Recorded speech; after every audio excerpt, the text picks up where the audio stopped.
Settlement bank Z. सो एक तरफ हमारे पास बैंक जेड है, तो they enter into IRS interest rate swap with bank Y. तो दूसरी बार हमारे पास बैंक वाई है और इनके बीच में आईआरएस कॉन्टैक्ट हुआ है इंटरेस्ट रेट स्वैप्स का। और नोशनल प्रिंसिपल जिसके लिए ये अमाउंट हुआ है वो अमाउंट है 1 करोड़ रुपए का। So this is notional principal 1 crore और पीरियड है 1 साल का। और ये 1 साल शुरू से कब से होगा? 1 अक्टूबर 21 से। और 1 साल के अंदर क्वार्टरली बेसिस के ऊपर सेटलमेंट्स होनी है, यानी कुल मिला के 4 सेटलमेंट्स होनी है। और सेटलमेंट किस चीज की होनी है? इंटरेस्ट पेमेंट्स की एंड इंटरेस्ट रिसीट्स की। तो बैंक जेड बैंक वाई को इंटरेस्ट पे करेगा, बैंक वाई बैंक जेड को इंटरेस्ट पे करेगा। इनकी जो सेटलमेंट है वो क्वार्टरली बेसिस के ऊपर होगी। सो बैंक जेड को लगता है कि इंटरेस्ट रेट अप जाएंगे और बैंक वाई को लगता है कि इंटरेस्ट रेट वहीं रुके रहेंगे। तो एज ए रिजल्ट वो आईआरएस अरेंजमेंट में एंटर इनटू कर जाते हैं। और इस अरेंजमेंट में बैंक जेड को रिसीव करना है इंटरेस्ट फ्रॉम बैंक वाई, और रिसीव करेगा कौन सा rate of interest? American interbank offer rate से रिलेटेड इंटरेस्ट रेट रिसीव करेगा, यानी bank Z floating interest receive करेगा and bank Y will receive fixed rate of 3.5%। Quarterly changes हमें दी गई हैं अमेरिकन इंटरबैंक ऑफर रेट की। तो 1 अक्टूबर 1021 इज द अमाउंट 3.65%। 1 जनवरी 22 3.4% रहेगा ये रेट। 1 अप्रैल 22 3.45, 1 जुलाई 22 3.75 और 1 साल इस प्रकार से 4 क्वार्टर में खत्म हो जाएगा। हमें कैलकुलेशन करने के बाद ये देखना है कि 1 साल के इस पीरियड में किसको गेन हुआ और कितना गेन हुआ। तो पहले तो आप इस इंफॉर्मेशन को अच्छे से अंडरस्टैंड कर लें। इसमें किसी चीज का कोई मीनिंग आपको नहीं पता चल रहा तो मुझसे पूछ लें, एक बार इंफॉर्मेशन को अच्छे से रीड कर लें। और किसी भी टर्म का मीनिंग आपको नहीं पता चल रहा तो पूछ लें, आई विल एक्सप्लेन। सो आपको पता होनी चाहिए 4 से लेके 6 नंबर की केस स्टडीज, 5 नंबर की केस स्टडीज होती हैं। हमें कॉन्सेप्ट भी क्लियर करती हैं और मार्क्स भी लेके देती हैं। तो इसमें कोई टर्म ऐसी लग रही हो जो आपको क्लियर नहीं है,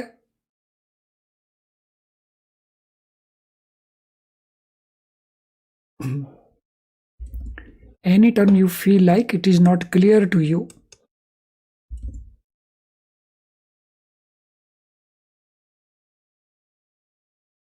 पढ़ना अपने इसको अच्छे से है। That is very very important in any case study including this one.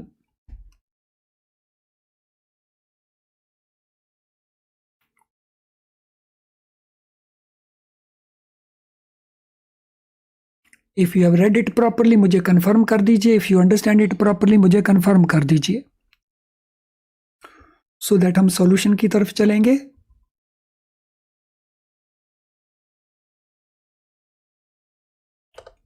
तो अगर आपने इसको अच्छे से रीड कर लिया, अच्छे से अंडरस्टैंड कर लिया तो मुझे कंफर्म कर दीजिए। और कुछ पूछना है आपको, whatever we have written so far, तो पूछ लीजिए। सो मैं आपकी कंफर्मेशन को वेट कर रहा हूं।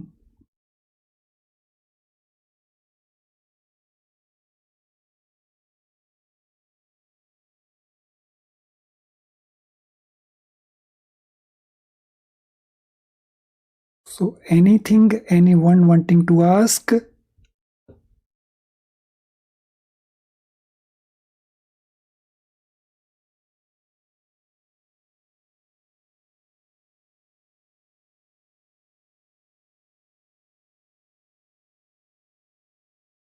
तो मुझे ये कंफर्मेशन अभी आया नहीं है आपकी तरफ से, मैं वेट कर रहा हूँ कंफर्मेशन की। आपने इसको पढ़ लिया ठीक से, आपने इसको अंडरस्टैंड कर लिया ठीक से, that is very very important for any case study including this one. तो अभी 3 स्टूडेंट्स का कंफर्मेशन मेरे पास आया है, मैं बाकी स्टूडेंट से वेट कर रहा हूँ। 100 के आसपास स्टूडेंट्स हैं हमारे पास, अभी only 3 students have confirmed it.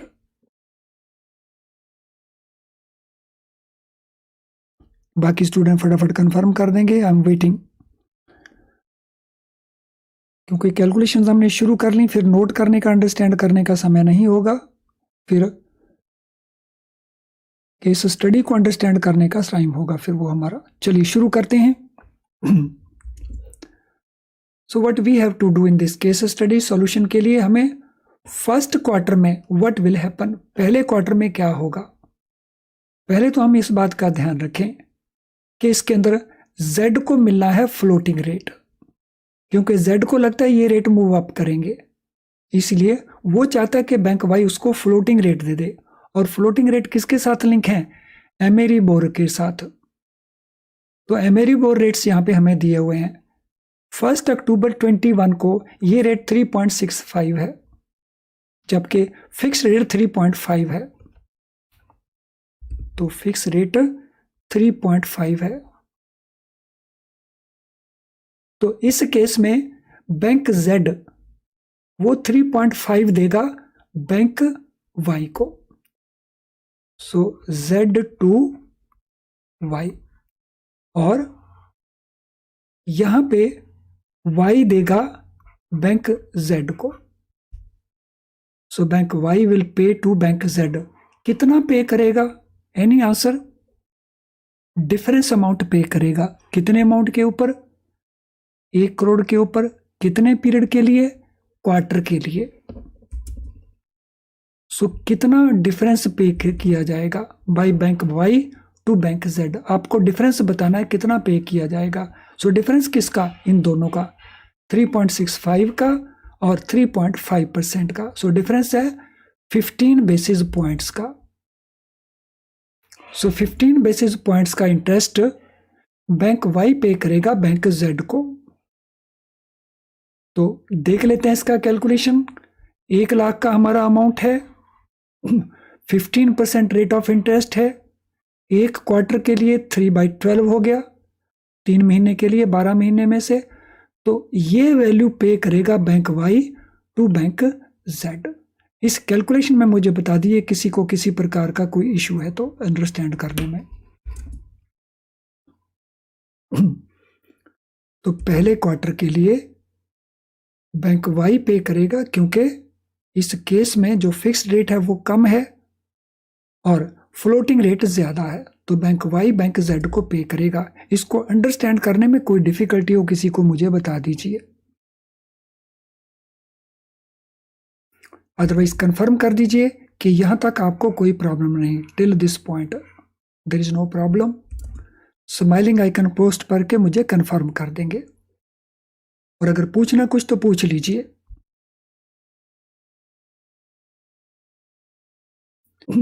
15% rate of interest है, 1 क्वार्टर के लिए 3/12 हो गया, 3 महीने के लिए 12 महीने में से। तो ये वैल्यू पे करेगा bank Y to bank Z। इस कैलकुलेशन में मुझे बता दिए किसी को किसी प्रकार का कोई इशू है तो अंडरस्टैंड करने में।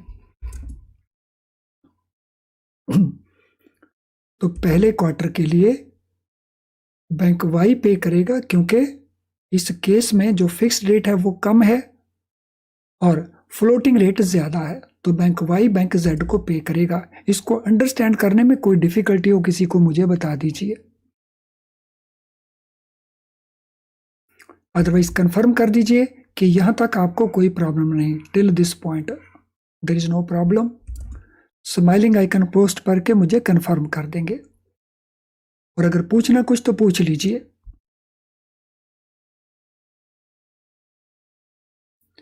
Know what will happen in the second quarter, second quarter में क्या हैपन होगा वो बता दीजिए। कौन सा बैंक किसको पे करेगा और कितना पे करेगा, ये आंसर अब आपको बताना है।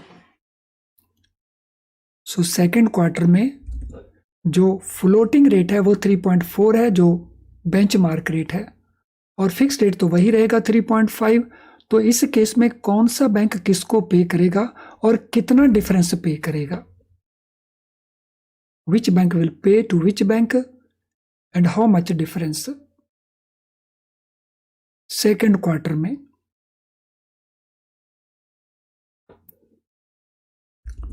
सेकेंड क्वार्टर में bank Z will pay to bank Y जो डिफरेंस अमाउंट है। Why it is so? क्योंकि बैंक Z ने पे करना है 3.5% फिक्स्ड, तो यही हमारा यहाँ पे लिखा हुआ है। तो यहाँ पे Z is to receive interest linked to this and bank Y is to receive fixed rate. तो इसका मतलब Z बैंक फिक्स्ड रेट पे करेगा बैंक Y को। तो कितना डिफरेंस है? 0.10% का। तो 0.10% का डिफरेंस बैंक Z पे करेगा। So we can make the calculation. 1 crore के ऊपर 0.10 का जो डिफरेंस है 3 महीने के लिए आउट ऑफ 12 मंथ्स 2500 बन गया।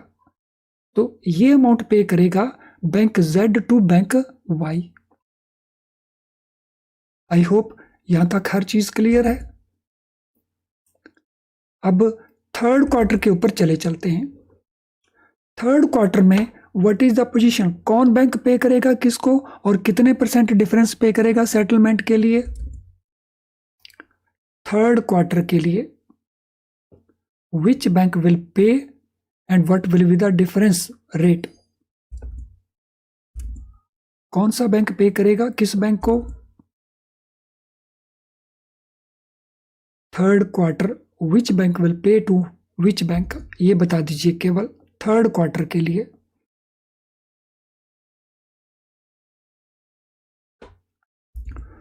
थर्ड क्वार्टर के लिए bank Z will pay to bank Y। Why it is so? क्योंकि फिक्स्ड रेट ज्यादा है और फ्लोटिंग रेट कम है, इसीलिए जो दोनों का डिफरेंस है 0.5 का डिफरेंस है यहाँ पे, 0.05 का, सॉरी 5 बेसिस पॉइंट्स का। तो 5 बेसिस पॉइंट का जो डिफरेंस है वो पे करेगा bank Z to bank Y। तो we can make the calculation. तो 0.05%, तो ये अमाउंट बना 1250 का। 1250 का ये अमाउंट बना। तो इस केस के अंदर बैंक Z बैंक Y को पे करेगा। अब आ जाते हैं हम फोर्थ क्वार्टर के ऊपर। फोर्थ क्वार्टर में कौन सा बैंक किसको पे करेगा? फोर्थ क्वार्टर में कौन सा बैंक किसको पे करेगा और कितने % डिफरेंस पे करेगा?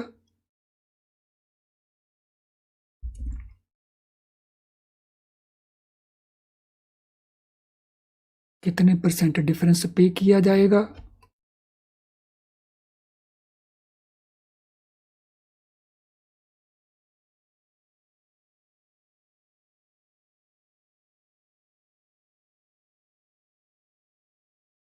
यस, फोर्थ क्वार्टर के लिए कौन बैंक किसको पे करेगा? Bank Y will pay to bank Z। Bank Y bank Z को पे करेगा। कितना पे करेगा? 3.75 एंड 3.5% का डिफरेंस, यानी 25 basis points, 25 basis points difference pay करेगा bank Y to bank Z। यहाँ पे Z आना चाहिए, मैं इसको लिख देता हूं हाथ से। It should be bank Z, not bank Y, it should be bank Z। तो ये सारे परसेंटेजेस हैं, तो कैलकुलेट कर लेंगे हम। 6250, 1 करोड़ का अमाउंट है, 25 बेसिस पॉइंट्स का चेंज है, एक क्वार्टर के लिए है 3/12, 6250। और अब हम एक साल के अंदर किसको गेन हुआ और कितना गेन हुआ वो कैलकुलेशन कर सकते हैं। कर दीजिए कैलकुलेशन, किसको ज्यादा मिला और कितना ज्यादा मिला। तो ये कॉन्ट्रैक्ट अल्टीमेटली किसके लिए यूजफुल रहा? Net settlement for 1 year, bank Y ने पे किया बैंक जेड को 37501 एंड 62501। सो टोटल अमाउंट जो बैंक जेड ने रिसीव किया दैट इज 10,000। बैंक जेड को मिला 10,000 और बैंक जेड ने कितना पे किया 2501, 1251, तो 3750 ये बैंक जेड ने पे किया बैंक वाई को। एंड अल्टीमेटली बैंक जेड का गेन कितना हुआ 6250 का गेन हुआ। अब यहां से 5-6 क्वेश्चंस आपके आसानी से बन जाएंगे इस केस स्टडी के। अब मैं बता देता हूं वो क्वेश्चंस कैसे बन जाएंगे। पहला क्वेश्चन क्या बन जाएगा, पहला क्वेश्चन बन जाएगा कि फर्स्ट क्वार्टर में किस बैंक को गेन हुआ और कितना हुआ। सो फर्स्ट क्वार्टर में गेन हुआ बैंक जेड को। देन नेक्स्ट क्वेश्चन क्या बन जाएगा, सेकेंड क्वार्टर में डिफरेंस अमाउंट कौन बैंक किसको पे करेगा और कितने परसेंट का डिफरेंस अमाउंट पे करेगा। सो परसेंटेज में उसने क्वेश्चन पूछ लिया, ये सेकंड क्वेश्चन हो सकता है। ये पहला क्वेश्चन हो गया, ये सेकंड क्वेश्चन हो गया। और फिर तीसरा वो ये पूछ लेगा कि थर्ड क्वार्टर में किस बैंक ने गेन किया और कितना। सो थर्ड क्वार्टर में बैंक वाई ने गेन किया और कितना गेन किया 1250। सो ये तीसरा क्वेश्चन हो गया। फिर चौथा क्वेश्चन आ जाएगा, फोर्थ क्वार्टर में किस बैंक ने गेन किया, कितने परसेंट का और कितना अमाउंट। तो 25 बेसिस पॉइंट गेन किया और अमाउंट गेन किया 6250 का। तो ये हमारा फोर्थ क्वेश्चन बन गया। और उसके बाद पांचवा क्वेश्चन बन गया कि नेट बेसिस के ऊपर किस बैंक को गेन हुआ या किस बैंक को लॉस हुआ। तो ये हमारा पांचवा क्वेश्चन बन गया। सो 5 क्वेश्चन 5 नंबर के। अगर कॉन्सेप्ट आता है तो कैलकुलेशन डिफिकल्ट नहीं और केस स्टडी में 5 मार्क्स लेने भी डिफिकल्ट नहीं, लेकिन कंसेप्ट हमें ठीक से आना चाहिए। अब मुझे बताइए इस केस स्टडी को लेके आपका किसी प्रकार का कोई क्वेश्चन हो तो। If you are having any question relating to this case study, तो yes this is the time when you can remove any of your doubts.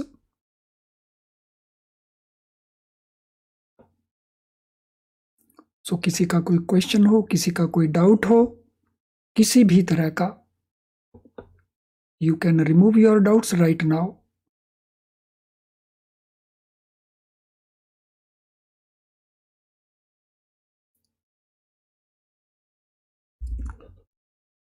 Friend case studies जो हैं बहुत बड़ा रोल प्ले करती हैं कंसेप्ट को अंडरस्टैंड करने में भी और मार्क्स